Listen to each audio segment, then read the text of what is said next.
So by and large, we think as far as the economy goes, we're in good shape. Companies are still generating good earnings.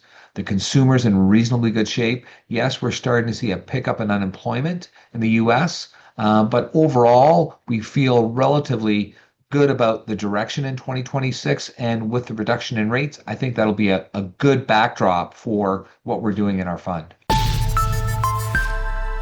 Hello, you're watching Proactive. I'm joined by Dean Orrico. He's president and CEO of Middlefield International, and we're talking about the Middlefield Canadian Enhanced Income UCITS ETF. Dean, very good to speak with you. The ETF is built around high quality Canadian dividend growers in energy, financials, and real estate.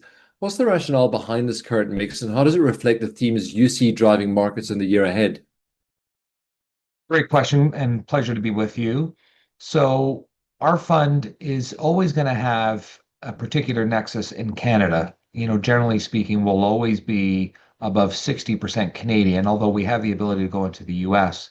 And we're tilted to Canada right now because we think there's really tremendous value in this market, especially when you compare it to PE multiples on the S&P 500. Canada trades at a substantial discount. With that, we've actually focused on four areas that you've highlighted because we think each of those really has, a very good outlook as far as earnings go going into 2026. So you're getting discounted valuations plus really significant earnings. And now that we've actually got a new federal government in place, there's a renewed emphasis on making Canadian businesses and the Canadian economy more competitive.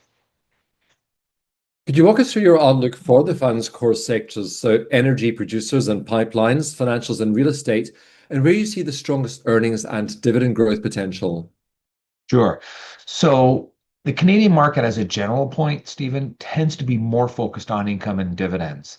So we're less growth focused than, say, the US market. We really don't have a tech sector. So the reason I raise that is because these Canadian businesses are tremendous cash flow producers, and they pay a lot of that cash flow through their businesses to their investors. So we benefit from that, and we get real dividend growth from them. In the last 5 years, our portfolio, including those four sectors, have generated average dividend growth of about 7 to 8%. And we expect that to continue going into 2026.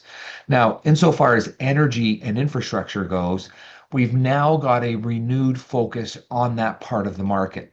And in fact, the investor community is finally starting to realize the relative value in Canadian energy and energy infrastructure, especially relative to the US.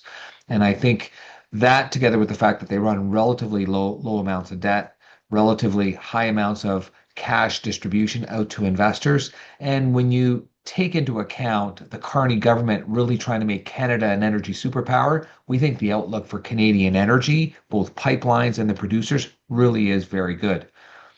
The financial sector, and we've just had our Canadian banks report over the last day or two, and the results are actually excellent. And I would argue that our Canadian banking system, we've really only got six banks in Canada, are amongst the most stable and solid right across the globe. When you think back to the global financial crisis, our Canadian banks skated through that without a problem. Go back to the pandemic, where a lot of UK and European banks got hit. Our Canadian banks have done that very well. In fact, Canadian banks have not cut their dividend since the Second World War, and they have amongst the highest return on equity and amongst the highest capital ratios. So they tend to be more stable. You don't see the volatility and even to the upside that you might see in a US bank, but by the same token, you're getting much more limited downside and much more stability overall. On the real estate, our Canadian REITs continue to trade again at a discount to the US case. From a supply and demand perspective, they're across the board almost as good as I've seen it in the last 25 years. We've had limited amounts of new supply coming on because construction costs are high, development charges are high, and demand's been good, primarily because of this increase in population that Canada's seen over the last 4 or 5 years. So when you think about retail, i.e., open air centers, again, those businesses are doing really, really well.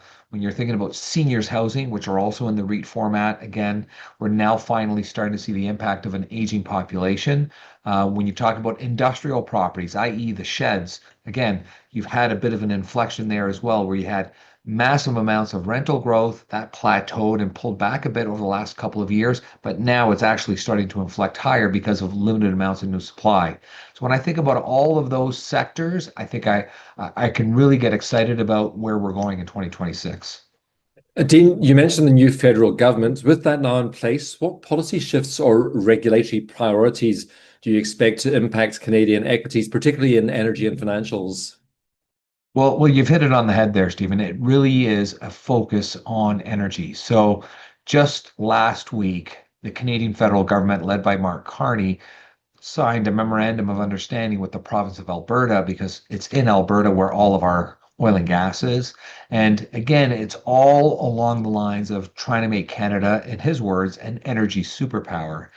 And the impact of that MOU really is to now build a new pipeline, an additional pipeline out to the West Coast, build another LNG facility, make sure there's enough capital going into carbon capture and storage to ensure that we're producing our oil and gas responsibly and sustainably. And I think Canada does that as well as any globally. So you're now going to see this renewed focus on really these vast resources, natural gas and oil, that we really hadn't seen here for 10 years. It's basically a 180-degree turn from where the Trudeau government positioned Canadian energy and really suppressed the development of Canadian energy. Carney's taken it totally in the other direction. So we're really encouraged by the prospects. And I think the investor community is starting to realize that as well, as that Canadian natural gas and oil are now finally investable, which they hadn't been for about 10 years. Dean, as we look ahead to 2026, what's your outlook for the global economy and broader equity markets? And how's that shaping your positioning for the Middlefield Canadian Enhanced Income ETF? Yeah, great question. And we talk about that extensively internally, and we had a long discussion about it this morning with our portfolio management team. As a general point, we think the global economy is actually going to remain reasonably healthy. We had a scare earlier this year through the tariffs being imposed by the Trump administration. That proved to be a bit of a head fake for investors. And we think you're going to see reasonable amounts of global growth going into 2026. And in fact, you're going to see that with interest rates probably starting to come down again. You might see as many as 3 or 4 rate cuts in the US, maybe a couple in Canada. So the short end is coming down. And we think that the long end of the curve, i.e., let's call it the 10-year US Treasury rate, probably stays at 4 and may even dip a little bit lower going into the latter part of 2026. So by and large, we think as far as the economy goes, we're in good shape. Companies are still generating good earnings. The consumer's in reasonably good shape. Yes, we're starting to see a pickup in unemployment in the US, but overall, we feel relatively good about the direction in 2026. And with the reduction in rates, I think that'll be a good backdrop for what we're doing in our fund. Dean, great speaking with you. Thank you very much for all your insights. Pleasure. Thank you. Dean Orrico is President and CEO of Middlefield International.